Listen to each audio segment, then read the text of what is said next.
Well, it's wonderful to be here with you today. I'm Sarah Bowie. I want to start our session today with my great gratitude for a whole lot of things, of course, but for NDF itself, which is my own Dharma home, and our dear teachers, Willa Baker, who is here with us this morning, and Liz Monson as well, for this special Dharma Dialogues series, which they are sponsoring, and the conversations that have taken place to now already this season. And for those of us who visioned this together, Willa and Liz and Hildur, Paul Vestier, who is here also and has been remarkable in bringing this all together, and Barbara Waldorf, and to the whole staff who is supporting us right now, Sheila and Shamalaya and Barbara and Vicki and Sherry. So thank you all. And thanks for everyone who's here, who's helping making this happen, making this conversation in this series possible.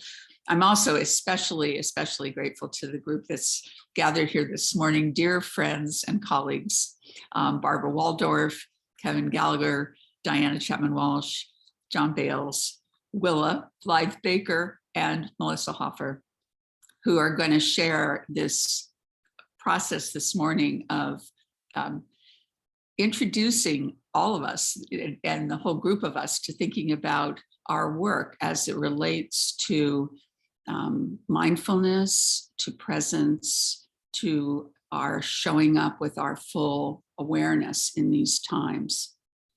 So I'm hosting this event today because with Diana Chapman-Walsh, who is here, obviously, and Susie Moser, I helped conceive this work, the Council on the Uncertain Human Future, over 10 years ago, when we could already see that we needed to break the silence, which was strong about the truth and implications of our collective situation. We were just beginning to develop our own understandings in some ways. Susie was much further along, but we already understood that our planetary home is so undermined by human self-destructive behaviors and attitudes, and that our normative mind, our solutions mind, it was not going to be adequate and even contributes to the breakdown that's underway.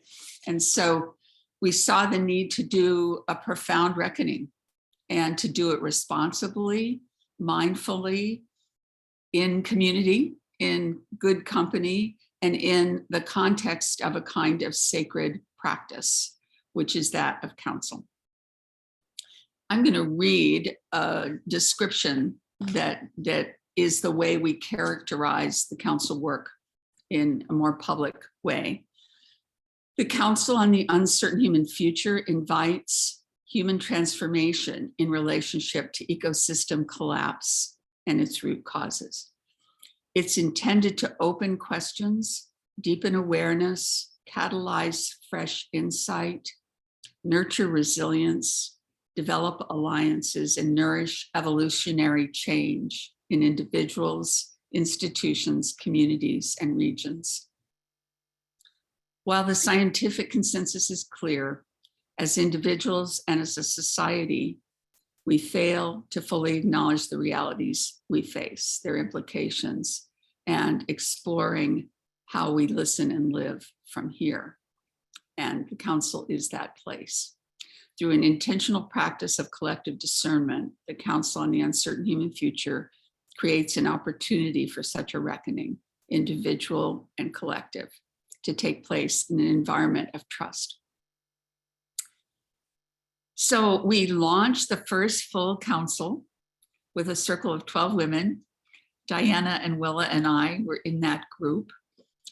Since then, the practice and community has grown into an international network with multiple groups in higher ed, Clark University initially, Swarthmore College, MIT, and UC Berkeley, other places, regionally in nonprofits, among activists like 350.org.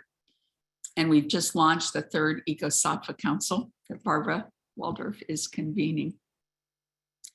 since March 2020, all of us pivoted, and most of our sessions are on Zoom, and we've been amazed at how well it works for us, how well it allows us to show up together and to be present for what we're seeing.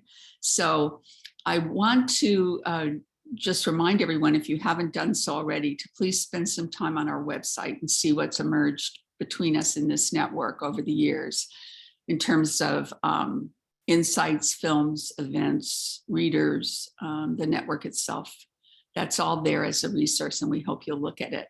So Diana, is there anything else you'd like to add to the history?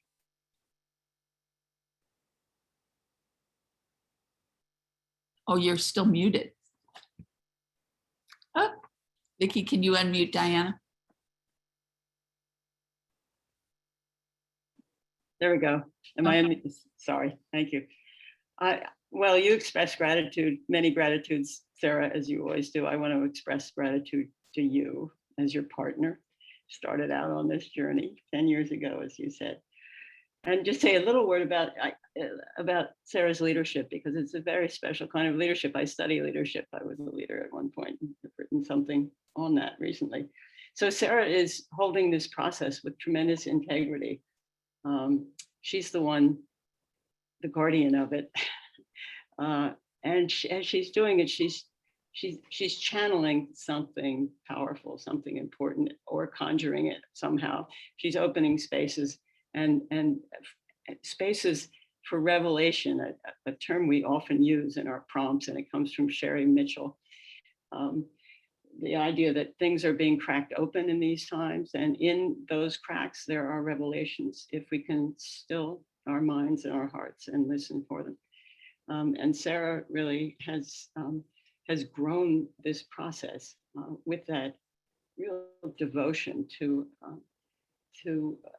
kind of sense in which it's a sacred space that we've created, even on these odd computer screens, that it's a sanctuary. It's just a pleasure, Sarah, to be with you on this journey. That's all I need to say. Thank you, dear. So today, as always, it's the intentional practice that we're going to be doing together. And it's so cool to do it with the 6 of you on the screen. The practices of slowing, listening, speaking authentically and from the heart, and trusting that what will emerge between us that we share will be then available to the larger group. And we're going to then invite this whole group to join us in this process in the breakouts afterwards. So we'll begin with a few council rounds. And at the completion of that, we'll go into the breakouts, and each person here will serve as a convener for a group. And Vicki will work on that question depending on the numbers we have, so that, you might not need that many of us. I would say, 7 or 8 in a group is what we're looking for. Okay. So, dear circle members, please come present. And take a stretch, get yourself in your body, feel your feet on the ground, and take a couple of deep breaths.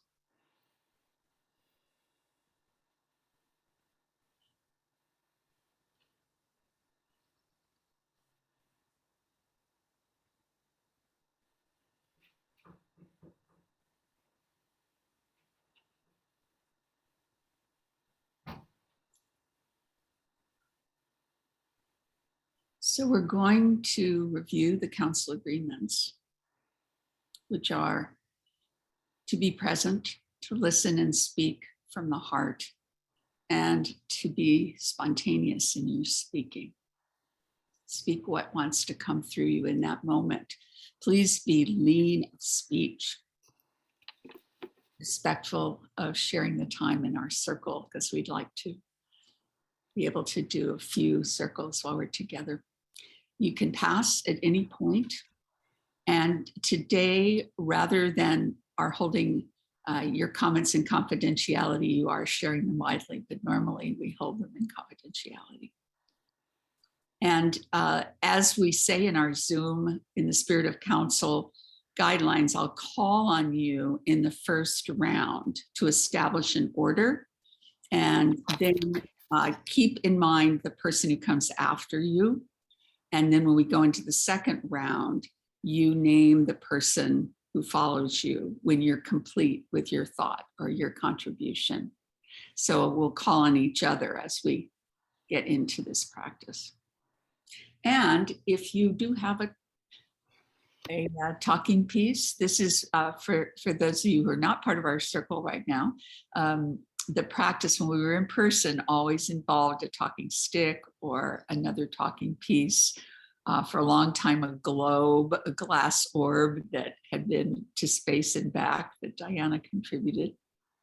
But in any case, it does ground us to have a talking piece, and Willa reminded me of that this morning. Yeah. So if you do have something you'd like to bring to the practice when you go into check to breakouts, that would be great. So let us begin. I'd like to ask everyone, well, the prompt, let's say, is to please introduce yourself, share where you're located, and in a sentence, really, something about how you made your way to the Council on the Uncertain Human Future. So Barbara, would you start? Sure. So my name is Barbara Waldorf. I'm in Springfield, Massachusetts, Springfield, New Hampshire, which is kind of mid-northwest. And I was introduced to the council. I mean, I think I first heard about it from Willa because of her involvement. And then I was very excited when there was going to be one at Wonderwell in person, which is the Natural Dharma Fellowship Retreat Center here in New Hampshire. So that was it. That was my intro. Thank you, Barbara. Kevin. Thank you, Sarah. My name is Kevin Gallagher. I'm in Yachats, Oregon, which is a tiny little speck on the coast in Central Oregon. I came to the council through my experience as a climate change attorney. I worked in Washington, D.C. on climate policy, and that experience taught me that our response to what's happening in the world needs to be much deeper than just policy. And so in my explorations of those alternatives, I came to the council and the powerful work that we do here. Thank you. Thank you.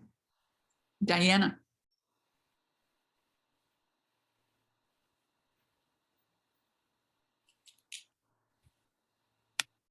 There we go. Thank you. The host has to invite us to unmute. It's a little confusing. My name is Diana Chapman Walsh, as you said. I came into this by invitation from Sarah Bowie. She came to my office. I was at that point president of Wellesley College, and she was an alum of Wellesley College. And she played the Wellesley card, as she said, and asked me to be the keynote speaker at a major initiative that she was launching called Difficult Dialogues. So we spent some real time together around that whole process. I was part of the closing of that remarkable initiative that she led powerfully at Clark University. And shortly afterwards, I left Wellesley College after 14 years, and we were back in conversation and realized that the most difficult of all of the dialogues, and Sarah had studied not only subjects that were hard for students and faculty to take up, but also processes for taking up difficult subjects. So she had a real scholarly appreciation of the range of possibilities. And she came to me and said, you know, the most difficult dialogue of all is the one about what we're doing to the environment, because we're not having the conversation. So let's figure out how to have it. So it's been a wonderful time. I'm here in New York City at the moment. I flew in on Friday. I live in California. I'm here for a memorial service later today, at which I'm speaking for a beloved former trustee of Wellesley College. I'm happy to be here with you. Thank you, Diana. Thank you. John.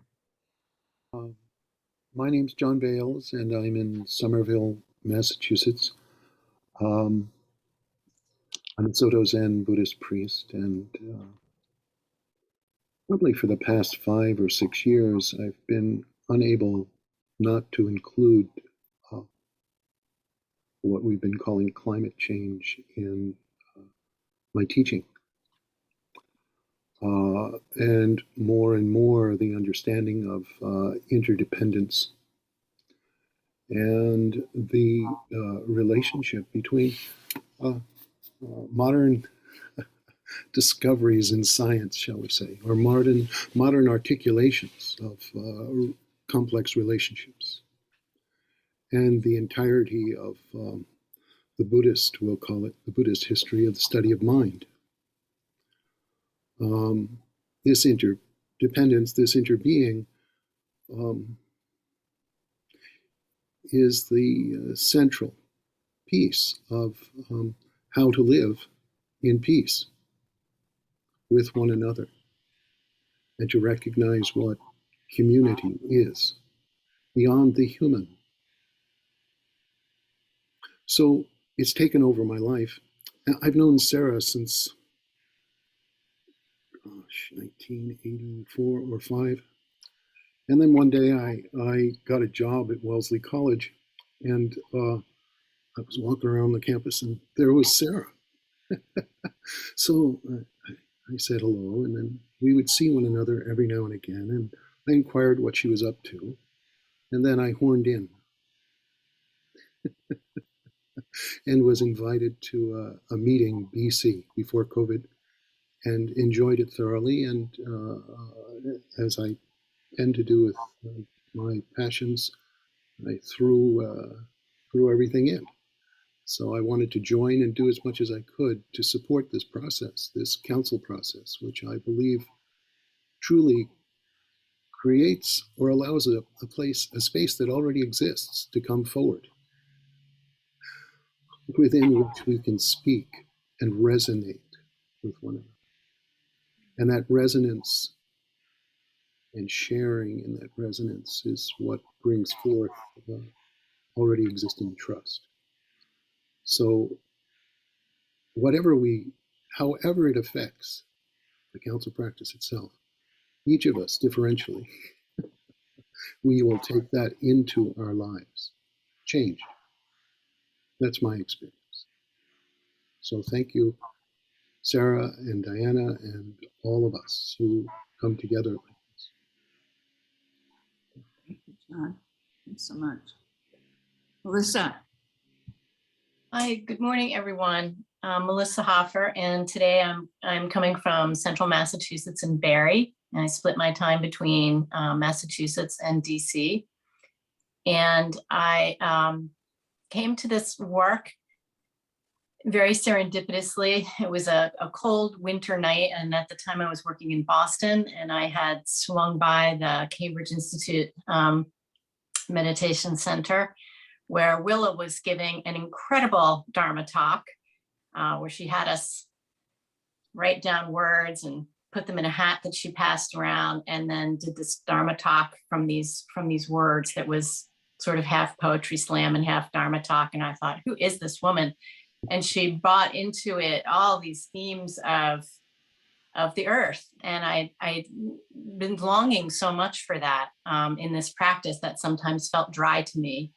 And so I immediately went home and Googled Willa and found NDF and signed up for some time to speak with Willa.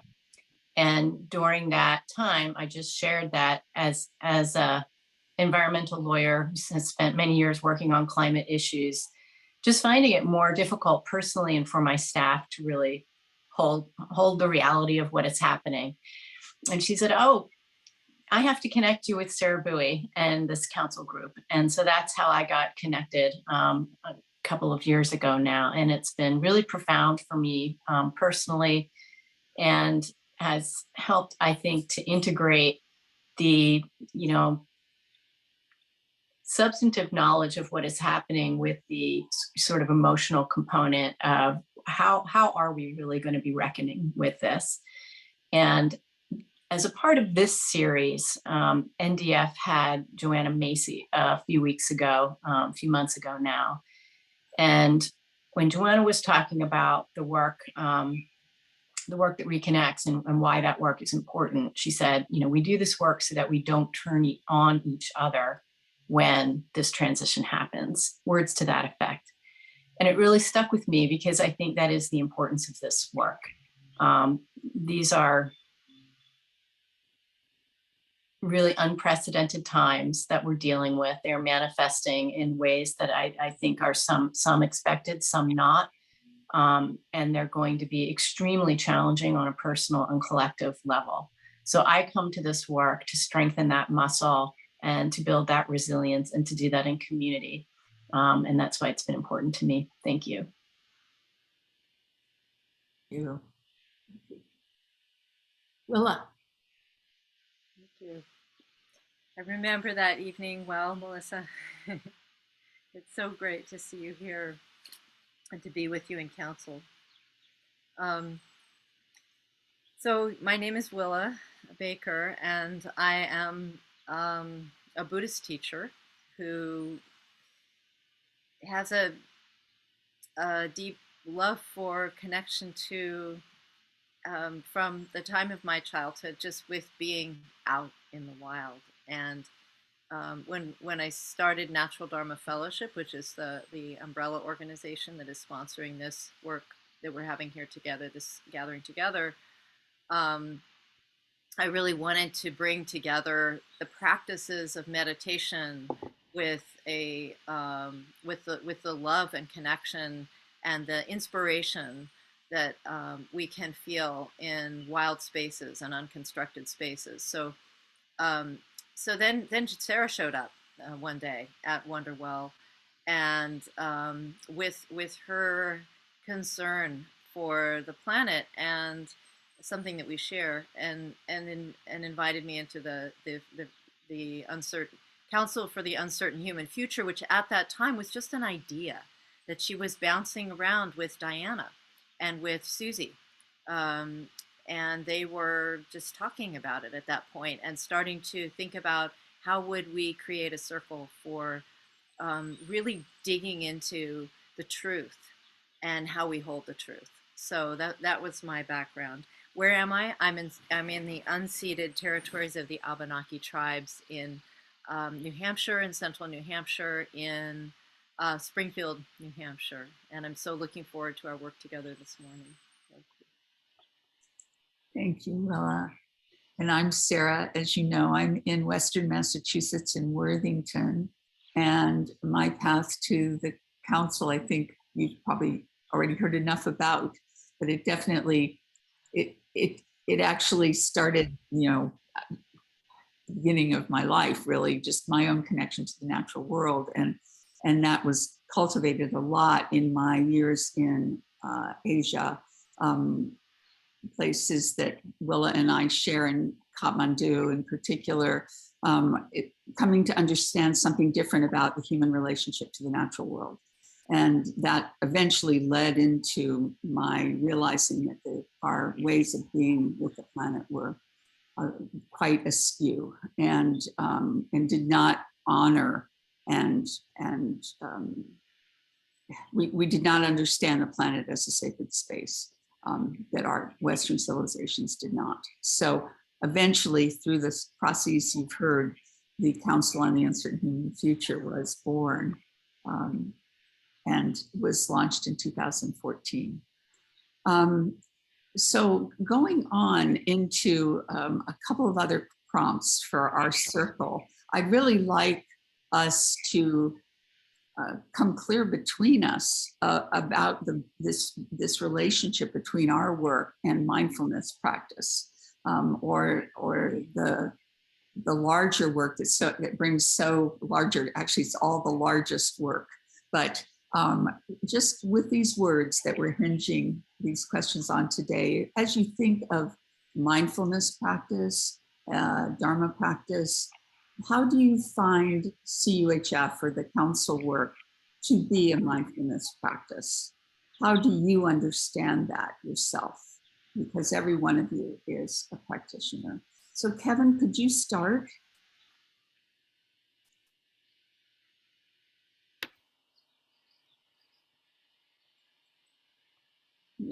You're still, There we go. I think that did it. Thank you, Sarah. Yeah, I'd be happy to start. I very clearly see the council as an extension of my sitting practice. It's a practice of being in relationship with the others in the council, in that particular circle, and being with the world at large, and allowing all of that to just be in my consciousness, and to avoid that impulse to fix, to solve, and to allow the magnitude of what's happening to just land in me as fully as possible. And it operates a similar place as a practice that I turn to and is incredibly supportive in my experience of the world on an ongoing basis. And Diana, I believe I'll pass it to you. Great, thank you, Kevin. So, Sarah, we've always said, you've always said that we humans are in a place of unknowing, uncertainty, and permanence. And part of the reason we use these disciplines when we come together is to open to that with this awareness of the uncertainty of it and the complexity of it.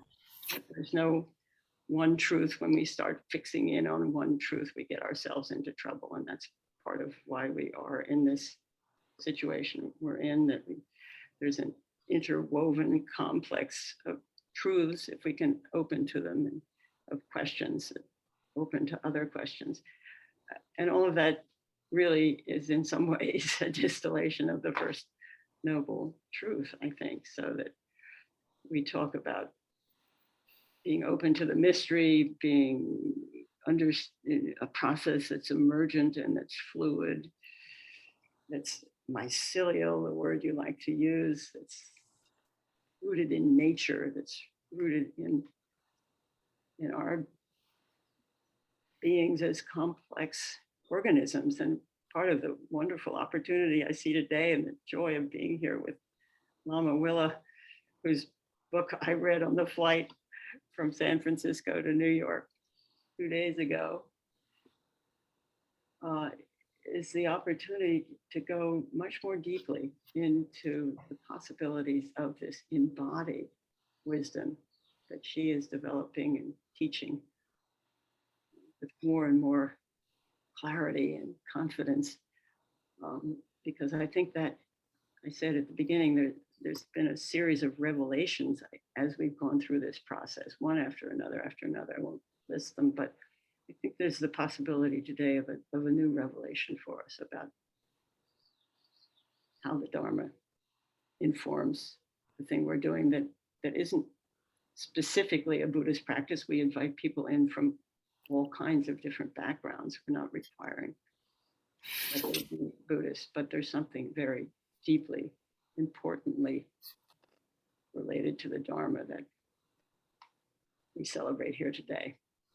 So with that, I'll pass it on to John, who really does know the Dharma. We'll hold that lightly. The thoughts that come to mind are allowing other perspectives and being in the presence of other perspectives and allowing ourselves to speak what seems to be our own perspective and see or experience our perspective in relationship to others, and I'll say vice versa. And how the effect of this sharing changes us and how we change others as we go through the process. How our thought and our construction of our expression is transformed and emergent in relationship to one another. And a freedom to be present to that emergence, which for most of us is literally a new form of being, particularly those of us who are deeply constricted with regard to an identity fixed in the modern. An identity that for tens of thousands of years human beings did not have. And we're beginning to get inklings, and this is changing our lives as we listen. I think that's enough. Barbara. Melissa. Oh, Melissa. Okay, thank you. I'll write the name down. Thank you, John.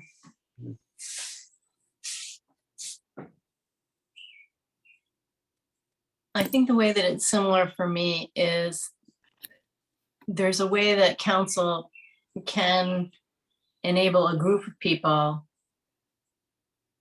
to come together in a state that is a mindful state. So that the individual mindfulness practice of sitting and the different practices that we do, that state that we can enter, council can allow that to happen as a group. And it can allow some of the same insight that can arise in an individual meditation to arise among a group mind. And so that's one thing that's very interesting to me about it. And it's also one thing that's very similar, because it's a way of accessing through a discipline, a different kind of consciousness that can give rise to a fresh insight and perspective. Thank you. And Willa is next. So this connection between the practice of meditation or mindfulness and counsel, if I were to explore that in a nutshell, it's that mindfulness is inherently relational. We are developing the ability to have a friendly relationship to whatever arises, and in a way the counsel is an extension of that very same kind of relational consciousness that you're developing in meditation, only now the field is being in a circle of beings in practice together. And as Melissa was saying, the insights, or we could say the crux of why we meditate is vipassana, is insight, is it's not just the calm and the peace, it's the truth that arises from the calm and the peace.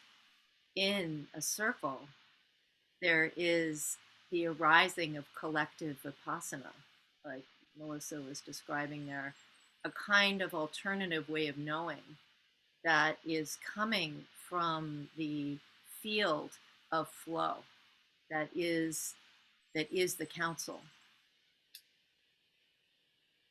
If you happen to be a practitioner, you notice that the field of flow is something that you have been cultivating on the cushion, or that's what arises from being on the cushion, this realization that we are not this static being in time, that we are beings in flow, that we are flows. And that experience becomes very palpable, just as it is right at this moment with this group. The flow is happening between us, even across time and space. And what arises from that is new ways of knowing, some of which are embodied and non-conceptual. That's even more palpably felt when we're together in a room, but still felt quite powerfully across time and space through this magic of technology. Now I'll pass it to Barbara.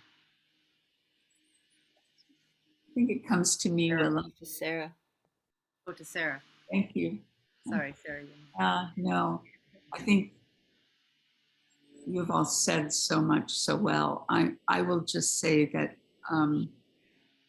I think for me, the coming present, the being fully present to what is in all its dimensions, the full mandala, dark and light, and being in flow, in listening, in a process of listening, is sort of ground I see for our collective work. And then it offers us all the possibilities of the collective wisdom that can arise between us as we become present to the truth of what is together. It feels to me, as everyone here knows, that it is path for this time, that it is so necessary that we lean into this space of not knowing in an open, present, deeply aware way. So I'm so grateful for my own path that has led me to seeing these as one, and this as a collective mindfulness practice. And so, Barbara. So one of the phrases that came to me when you asked the question was that this is an enactment of the Dharma in a group. It's an enactment of what we may think of as something that we do individually, but actually is the expression of not knowing and the expression of the collective consciousness. And that's also what just makes it so fun is not quite the word, but there's a level of joy that can arise that is unlike anything. So yeah. Thank you. Thank you all. Well, I'm sitting here with a list of prompts for us, some of which we, in our inimitable way, have integrated in our response to the initial prompt. So I'm going to bring in one that is really quite different as a kind of moving toward our closing. And perhaps it will allow us to bring in some of the joy that we are experiencing these days in this springtime. So as we begin in our work together to understand our place on the earth and life itself differently, could you share a recent moment of connection or communion with the earth or a dimension of the natural world, be it weather or land or tree or plant or animal? So please share some way that you've experienced that connection. Willa, would you start?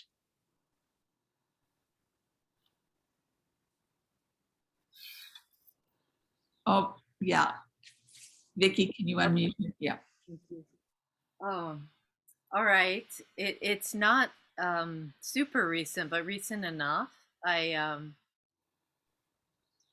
was in Costa Rica recently, fairly recently, and walked to a beach, a pretty isolated beach, um, and as I was walking down the beach and the shore, I saw something really large in the surf, and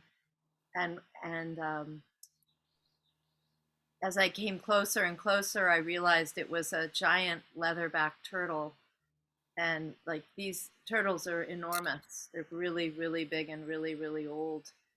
Um, and she was going into the surf, and swimming. And I walked behind her as she went into the surf, and walked into the ocean with her, and watched her as she launched, and came back to the shore and realized that she had, as I went up towards the jungle, there were some people there that had seen her. She had come up and laid her eggs and was returning, laid her eggs in the sand, buried them. They had taken video of the whole thing. And I later learned that these leatherback turtles, they're born on this beach, and then they leave for 25 years or so, and they find their way back to the beach that they were born at to lay their eggs. And just for me, the teaching around knowing what needs to be done, by listening to sort of this, she's listening to the signals from her body, from her ancestry, and moving and expressing and doing from that place of listening to her native condition. And for me, just to have witnessed her in that moment when she returned to her beach, and that she had that deep knowledge for how to come back to home, how to come back to the place of birth, was for me a teaching about listening to my own body, about where it needs to find home, and how it needs to come back to its place of birth, which is the earth, which is the soil. And yeah, just I'm still processing that teaching. I don't know how it's going to move me forward, but it is my teaching for this year, and it's staying with me. She's my spirit animal. We'll see where it goes. Love it. Okay, I go next. I will just share briefly that I was extremely sad that a phoebe that had nested over our front door for 5 years did not return this year. And I kept yearning and waiting. And then gradually I began to notice that we had robin's nests everywhere. And so I've had this robin with her 3 babies over the back door, and she just is constantly bringing food, watching out for the chicks. And I somehow then noticed that there are several others that are around our house and our barn. And you've put that in a different perspective, Willa, of realizing how remarkable their knowing, their way of meeting need and continuing and commitment, and just their enormous intelligence. Skillful means, finding the right corners to be safe. The whole thing is so joyful, and there's nothing like a yard full of birds. Barbara. So, so I've been gardening here in New Hampshire during black fly season, and if anybody has ever been around here during black fly season, you know they are very vicious. And it's been an actual contemplation of, this is their space, this is their land, this is, I am an interloper, and they have every right to chew on my skin. And it's interesting because I don't like it, and it's not pretty, it's not the beautiful sunsets and the gorgeous, herons that are flying by, and it's really part of this life. So yeah, that's how it is. Deep practice. Kevin. Thank you, Barbara.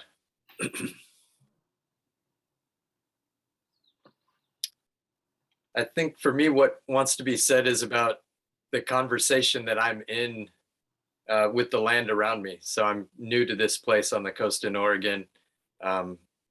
It's forested land just off the coast. There's western red cedar, hemlock, and spruce.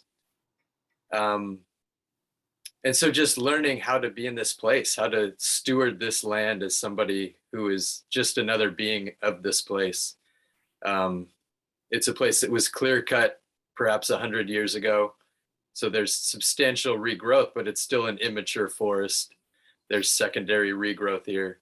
And so just what does that mean, and how do I integrate with it? And where does the trail want to be when I walk? Where should I be walking so that my path develops over time? And where would a garden bed go, and those kind of things? And just rather than trying to impose my ideas, being more receptive and listening more in that process, so that it becomes a part of a relationship rather than my imposition and domination of a place.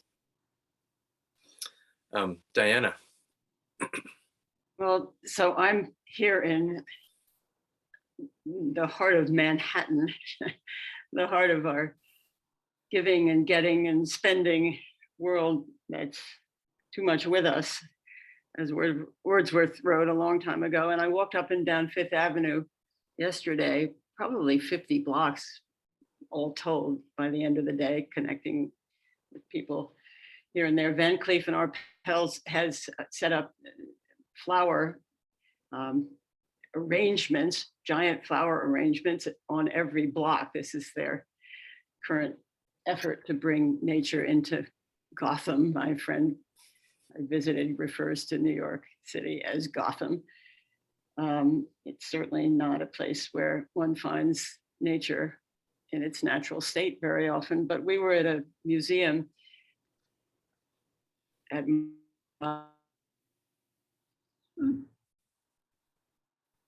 Uh-oh. they're taking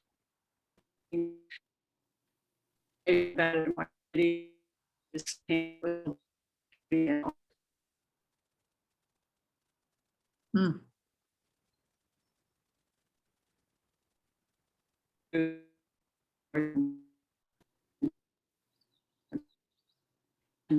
She doesn't know that it's happening. Yeah.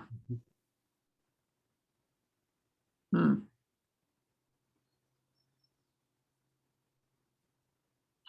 But she should be able to hear you. So someone say, No, we can't hear you. Yeah, Dropped We out. lost her. that's the connection. Amazing. Manhattan. Hmm.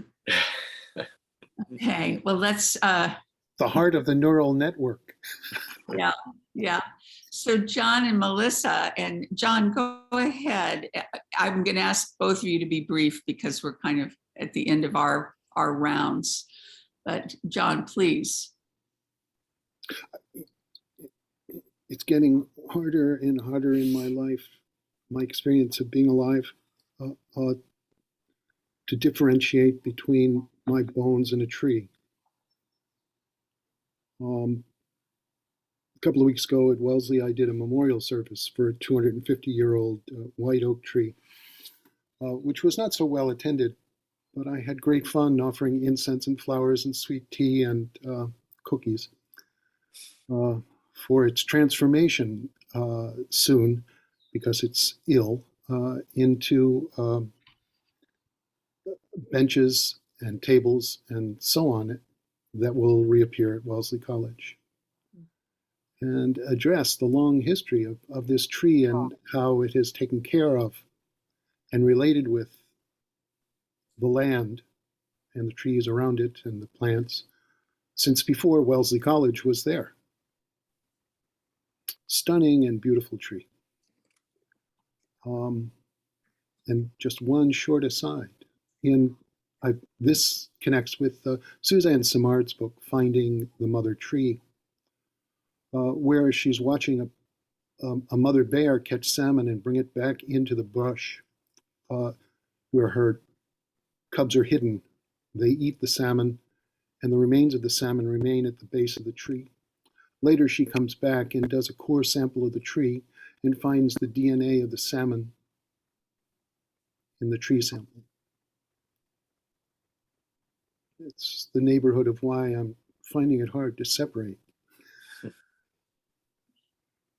Thank you. And then Melissa?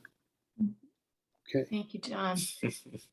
I'll be brief. I had the chance to go walking in the Quabbin last night with another council member, and we'd hoped to catch the loons at sunset. They come out there, and they were just put on a phenomenal show for us. It's been such a difficult year, I think, for many of us for different reasons, and just the sheer joy of hearing them calling and laughing. They make so many different sounds. So it was just wonderful. And it was very alive there.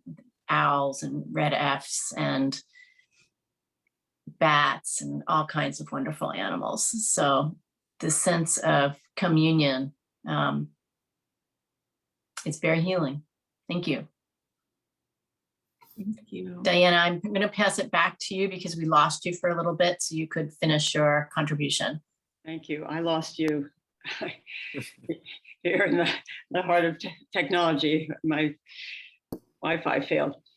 So I'll just pick up where I left off, but John, I want to hear about that Wellesley tree. I'm sure I know it. The most beautiful thing we saw that day as we went through all of the beautiful art that humans have created at the MoMA and other places, the most beautiful thing we saw in that courtyard was a tree, a living tree, a beautiful tree. It was a beech tree, an exotic beech tree, I think from Japan, leaves that were flowing. There were birds in it singing. So it was just so very clear to me, and I think to all the people that were seated there in that courtyard, that as much as we can celebrate the accomplishments of the human as creator, there's another creation that brings us to ourselves in a much deeper and really, to use your word, Sarah, joyful way. And that's what we find in nature. So with that, I'll pass it on to, I think it's next to Willa, is that right? Actually, we've we started with the Willa. circle. Yeah, we've Okay. completed. Yeah. So I think that this is a moment. Thank you for these beautiful reflections. It actually is a wonderful way for us to transition, bringing all of that life to mind and all of that wisdom that we can get access to, we can be of, as we transition to our breakouts. And